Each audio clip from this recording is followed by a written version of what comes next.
Hey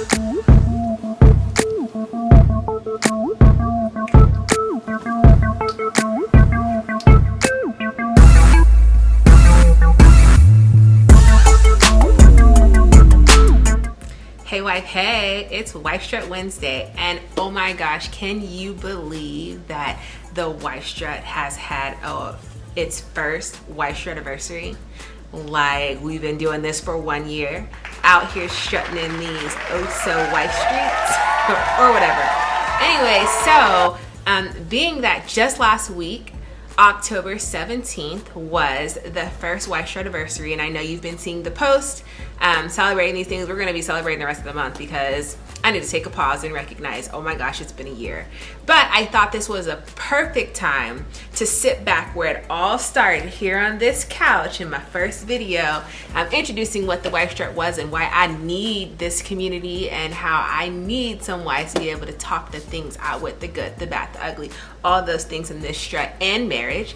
I thought I should reflect on what I have learned from this first year. So I made a list and I have 8. So here we go with the 8 things that I've learned in this first year of strutting in this Wife Strut community, specifically kind of focused on getting on camera and talking with y'all. So number 1, Wednesdays come way too fast. I thought, okay, you know what? I'm gonna step out there and I'm gonna do 1 video a week, and 1 shouldn't kill me. I mean, I had this perfect thing of like, I'll do it on, the weekends and edit and post. Like, it does not work like that. Before I know it, I'm like, oh my gosh, it's Tuesday night or it's Wednesday morning. How the heck did this happen? So Wednesdays come way too fast, but shout out to the fact that I never missed a Wednesday. I am so stoked and proud of myself for crushing that and never missing a Wednesday, which means that I did 52 Wife Strut Wednesday videos, and that, my friends, celebration worthy. Thanks for being there for those videos. Okay. Number 2, my good old list. Number 2, making videos is a process. Like, I just wanted to get on here and share my heart and whatever was happening and whatever little wife epiphanies I may have had, but I just thought I would get on here, make a quick video, post that. It is not how it goes. I tend to get on and just start chatting it up, and it gets way too long, and then I have to edit. I didn't want to blog, like literally write it out, because I feel like it's hard to convey my personality in writing and pick up on where my wit is and what have you. And the biggest thing is I didn't want to spend a lot of time editing. What was I thinking? I still have to edit, and so editing sucks. You have to edit, right? What else did I put on here? You have to have the content, then you have to edit it, then you have to make a thumbnail, then you have to come up with a title, then you have to upload it, then you have to wait, because we know the uploading process, YouTube or whatever, sometimes we be waiting. So trying to make that deadline every single Wednesday sometimes was a real test. And then you had to add music, because apparently people don't just want to hear you talk. What? So didn't know that. Something to give the mind to do in the background. Finding music that goes along with it, that you can actually play in a video, because you want to make sure you're not stealing people's music, and you don't want your video to not make the cut and literally get cut after you've done all that work. So that's number 2. Number 3, I have so much to say sometimes, but I have nothing to say. So, how like life is happening and you're like, oh my gosh, I'm gonna talk about this, or this came up, or you're just having a conversation with a girlfriend on the phone on a drive somewhere, and you're like, I should have totally been recording this because that would have been a perfect video. Or you're like, there's just so much going on, even know where to start, and like, I don't want to share that. Or like, yeah, I want to be transparent, that's what I'm here for, but like, that totally doesn't feel good. And like, what if people think that you're always a downer? What? You know what? It just doesn't matter. So I have so much to say, and sometimes nothing to say. Number 4, finding your audience is tough.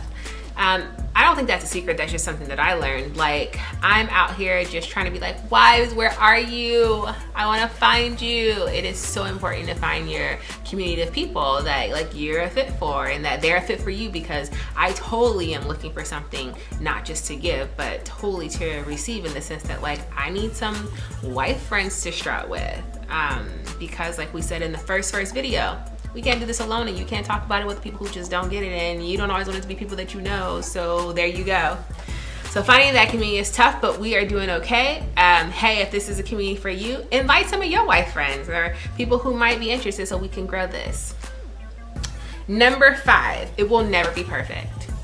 ever. And I don't think I'm ever striving for perfection, but I think a lot of people have comments like, oh, you should do this. Oh, you should have done this. And sometimes you're like, oh, okay, yeah, I'll take suggestions, because the way I think of things totally are not like the only way or the right way. But you know what? At some point, just start. I think one of the things that held me back for so long was like, am I crazy? Am I the only one that's actually looking for some other wives to chat with and talk with and experience things with and say like, am I crazy, and bounce ideas off of and support and be supported by?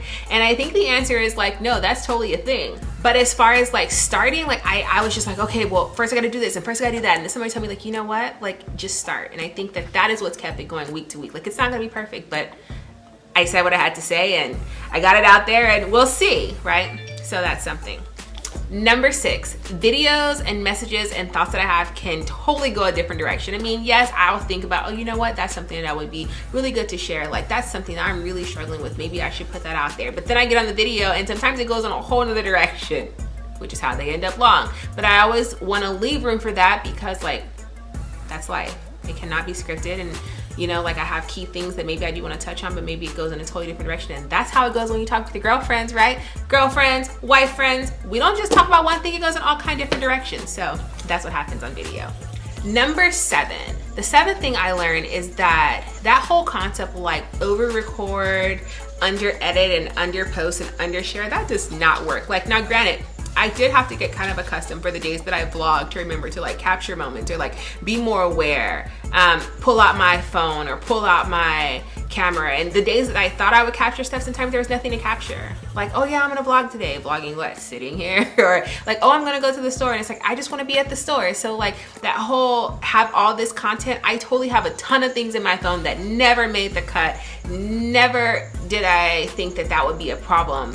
But building the awareness to even have my phone out, to even have my camera in preparation for any kind of possible content, just to be able to share and be transparent as things occur, like, yeah, totally overwhelming. So I have built the awareness, positive, way too much stuff. I don't want to do all that editing and merging, and then like so much content just doesn't make it.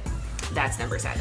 And number 8, the thing that I learned, if nothing else, is that like, everybody is looking for a community. It might not be this community, it might be another community, but we as people, we want to connect, we want to fit, we want to belong somewhere. And so I hope that this is what we're building here. And if it's not, find the place that you do feel like you have community, because it's super essential. Biggest thing, though I did not put this as a number, is that like, I'm loving every part of this. Slowly, surely, and steady, like I know that we're gonna find each other, wise, and I'm waiting to meet you, because like I said, everybody wants a community, as do I. So we out here strutting on Wife Strut Wednesday. Every time I change the beat on that, and I'm like, it's Wife Strut Wednesday, it's Wife Strut Wednesday. That's kind of the standard, but we out here strutting on Wife Strut Wednesday is how we going today. It's been 1 year and we're still at it. Let me know if there's things that you want to talk about that I haven't put out there, because hey, the only way I know is if you share with me. And like always, if you see a wife strutting, shout out her strut, support her strut, encourage her strut, because no wife should strut alone. Until next time, ladies, I'm out here learning lessons. It's been 1 year. It's the Wife Strut anniversary, and that's a big deal. See y'all next week.